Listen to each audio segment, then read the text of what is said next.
So, hello guys. In the last card trick video I did, which was like a couple weeks ago, I think, I said I wasn't going to do any more card trick videos unless you guys said otherwise, and you guys did not say either way.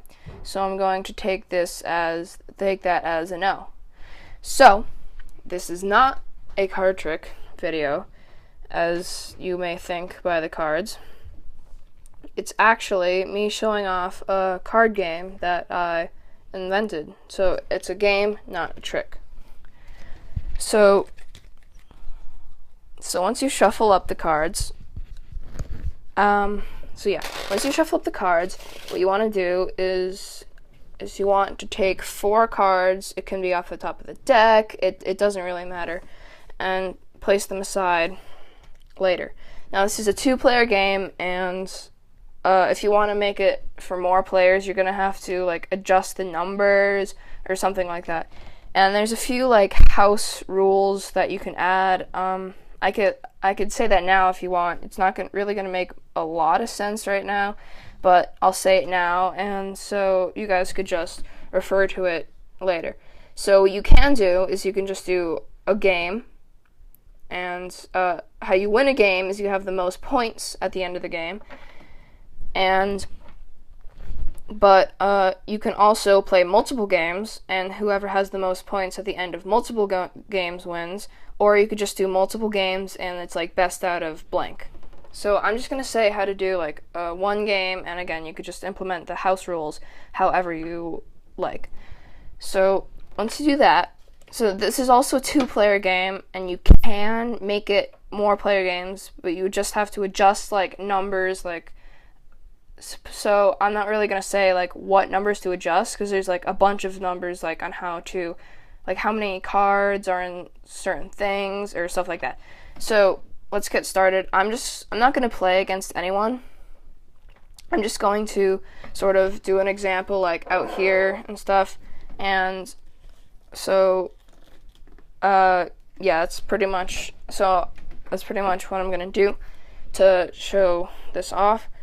So I'm just going to have like half of the deck just like over here, not in use, because again, I'm not gonna be playing against someone else. I'm just gonna get all the points pretty much, and yeah. So what you want to do is each player gets 4 piles. So there's 8 piles, and each player gets 4 of them. So, which means in each pile there's 6 cards. So 1, 2, 3, 4, 5, 6. 1, 2, 3, 4, 5, 6. 1, 2, 3, 4, 5, 6. 1, 2, 3, 4, 5, 6. Now I'm going to take the rest of the deck, and I'm going to put it like somewhere else, because we're not going to use that. The rest of the deck would just be used for the other, like the other player, for like as the other player. And this game is very complicated, like because there's a bunch of steps. But like I don't know why any game that I like make up has like a bunch of like steps, and it might sound like I'm making it up as I go, but I swear I'm not. So this is all played, and I've even played it against like a few times. So what I'm going to do is, let's see, I guess I could back this up a little bit more. I don't know, it's hard to get like the entire like thing in view, but I'm gonna need these cards later, so it's sort of hard for me to show everything. Sorry about that, because this desk isn't like it's like not like insanely wide or anything. So let's get started so both players would do this without looking. They would take the middle 4, and what they would do without looking is they would flip it over. So as you can see, there's so I'll do it in a corner where there is no number or anything. So there's a card on top and a card on bottom that are both facing down, but the 4 cards in the middle are facing up. So you would want to do that with the rest of your piles. So one more time. you would take the top cards and leave them, and without looking, you would take these 4 and flip them over. So these 2 cards, the top one and the bottom one, are face down just like this, and these cards in the middle are face up. Okay, so after you did that to all of your piles, and your opponent did too, next you would want to take these 4 cards, and what you would want to do is you would want to put them in front of your cards, and so in the middle of your 4 piles and your opponent's 4 piles. But unfortunately, since this is sort of like, as I said earlier, I sort of have to back it up, I can't really put these over there. So what I'm going to do is I'm going to sort of put them up here, since these don't have to be that far away from each other. So pretty much after you do this, and both you and your opponent are ready. Also, aces are high or low, so it could be above king, which is 14, which would be equivalent to a 14, or below a 2, which is a 1. So after you know that, you could get started. So what you would do is you would sort of spread the first pile out. You could either start on this side or this side, it doesn't matter. Whichever way is like more convenient for you, but I'm just going to start on this side. And since I can't really spread it out like for you to see, I'm just going to back here. I'm just going to back these cards up so you could see them right there. So you could see them on the bottom of the screen, like right around here. So now that you have that, I could spread this out here. So after I spread it out, the top and the bottom don't matter right now. And where's that last card? Oh, it's right here. So what I would do next is I can match up cards by so the suits and the colors do not matter at all in this game. Only the numbers do. So you can match these cards up with these cards by either doing the number before it, the number that equals it, or the number above it. So let's do that to these. And okay, so what I would do is I would take both 4s, because they both match up with the 5 right here. So the 4s would match up with the 5, and you would just keep these in your hand. And you also want to do this quickly, because it's a race against your opponent who could do this first. And then what you would want to do is you would want to take, as I would take the 6 also, because it matches up with the 6. And so, yeah. And then I would just like put these, I would spread these together and spread the next one out, because they would all be in a line like this. But again, since you can't really see it if I spread it out, I'm just going to bring them down here. So once I spread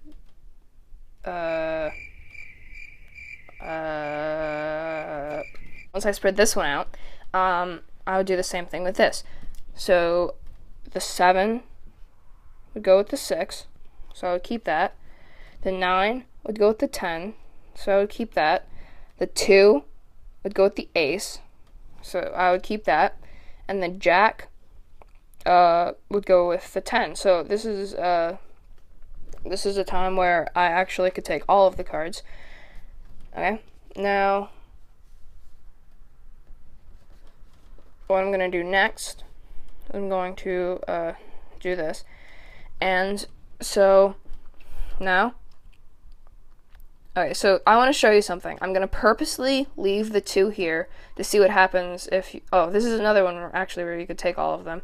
But I'm going to leave the 2 because, you do this rushingly and sometimes you leave some. And so, yeah.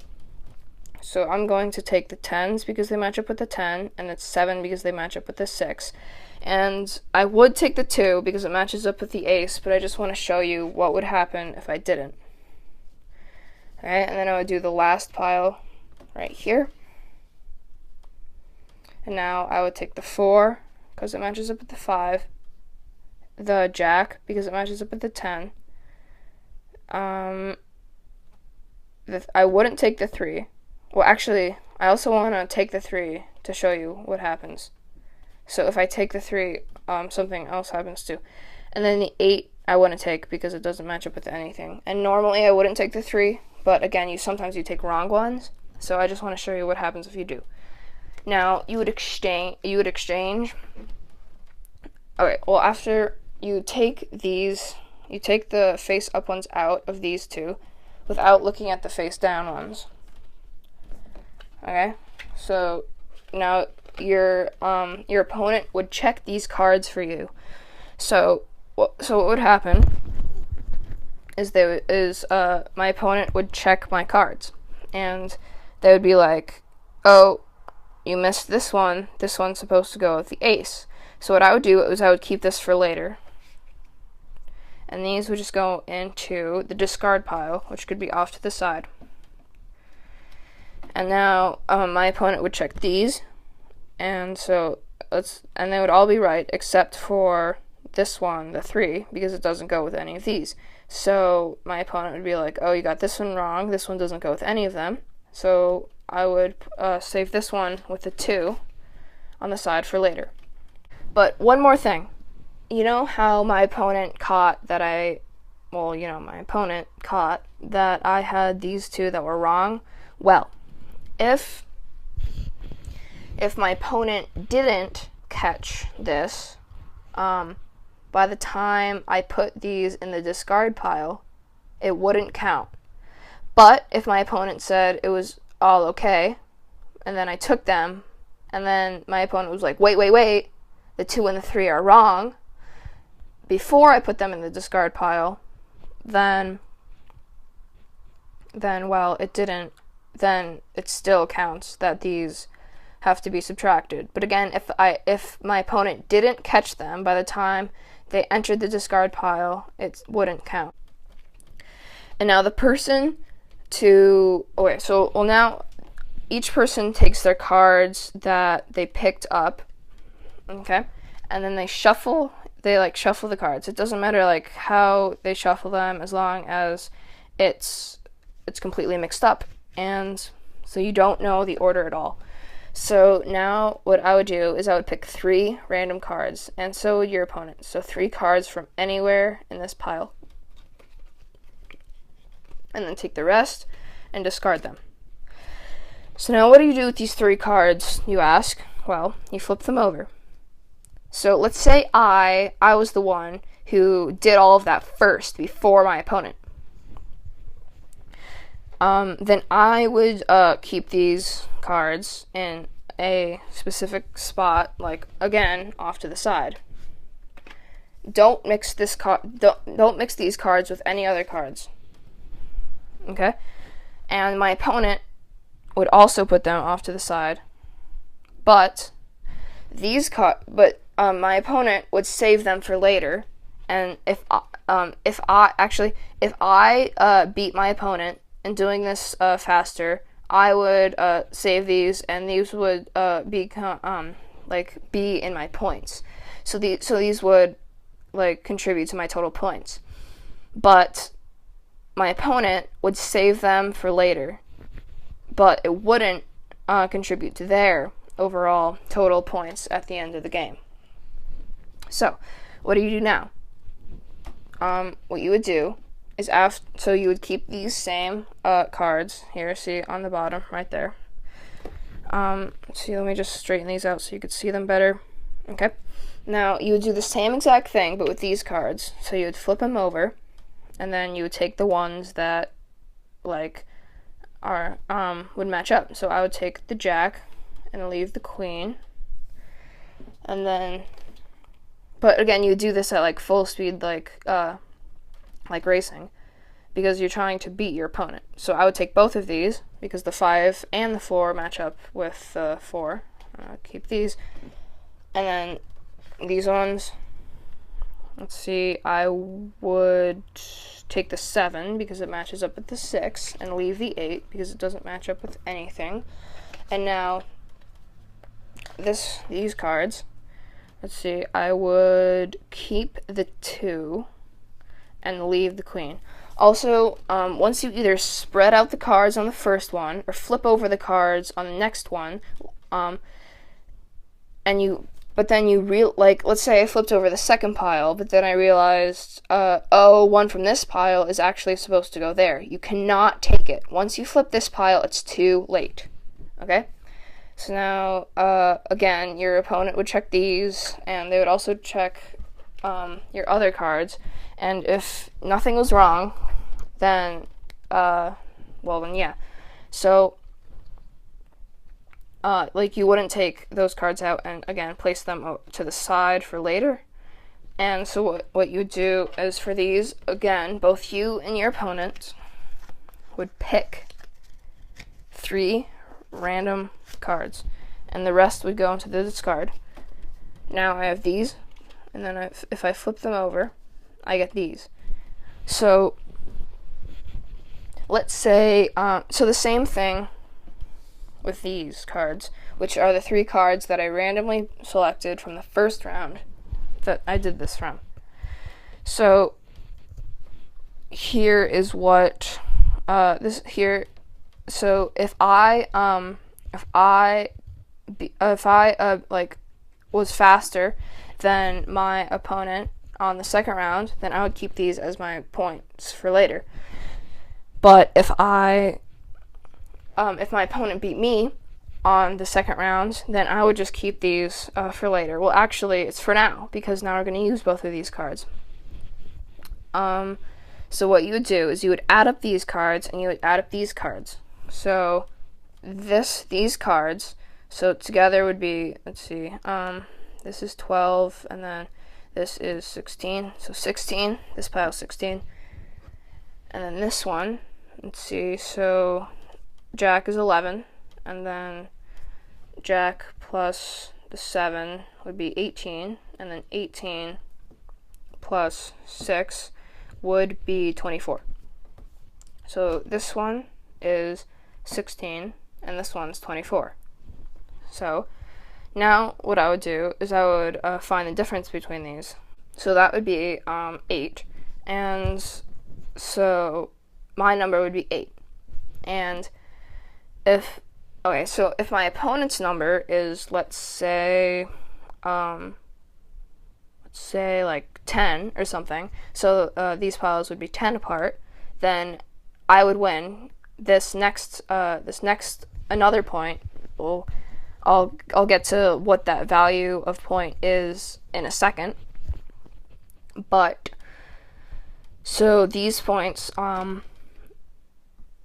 so mine would be 8, and mine's lower because these are close together. And so if any of these weren't my don't contribute to my total point value, like my opponent's both of them, they would discard them right now. But since these contribute to my total point value, I would keep these. So since my 2 piles are closer together in value than my opponent's, I would take this discard pile, and what I would do is I would shuffle it up. So completely shuffle it up and stuff. And then I would randomly pick 1 card. So I'll pick this one. And I'd flip that over, and 8. I get an extra 8 points. So, remember these 2 cards. These 2 cards that I accidentally, this one I said it was incorrect. Or no, I said didn't match with any, but it did. And this one I said did, but didn't. Well, these cards are subtracted from your total point value. So this adds up to 5, and so I don't add up all of these and then subtract 5. To make it easier, I'm just going to take this 5 out and have these cancel each other out. So this would be these minus these, so these would be my total point value right here. And, oh, one more thing. If you have an ace anywhere here, and you don't know whether to count a 14 or a 1, if you have an ace, if you have, like here, if you don't have a 2, and you don't have a king in these 4, base cards, so I'm just going to call them the base cards, because you base, the entire game off of the 4 that you pull off from the beginning, the base cards. If you don't have a 2 or a king, but you only have an ace in your base cards, you get to pick You get to pick whether your ace counts as a 1 or whether your ace counts as a 14. So what you would do is, but if you have either a 2 or a king or both, then the ace doesn't really matter anymore, and you go to either the 2 or the king. If there's both a 2 and a king, you get to pick whether it counts as a 1 or a 14. But if there isn't, if there's just a 2 and no king, it counts as a 1. And if there's just a king and no 2, it counts as a 14. But if you won the thing where you pick from the discard pile and there's no ace, 2, or king, and it wasn't ace because it was discarded, then what you would do is you would just pick.